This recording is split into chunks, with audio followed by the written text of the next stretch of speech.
This morning, as Mayor Schaefer arrived to announce the reopening of the firehouse, residents cheered and applauded. We're going to open this station if the fire board approves and if the chief approves on September the 1st.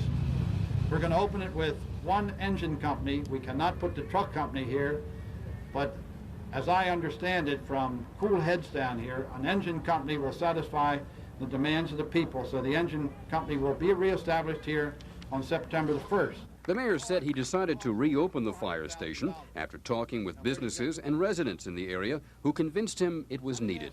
And then I was driving by one day, and a man was sitting on his porch, and he looked down at me and went, thumbs down. So I stopped the car, got out, and said, what are you mad about? He said, you know why I'm mad.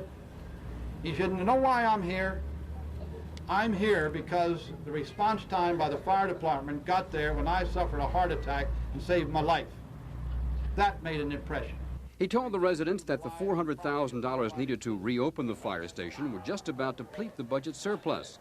And some residents fear this means they'll have to fight for the firehouse again. Well, the way he says, we have to fight for it again.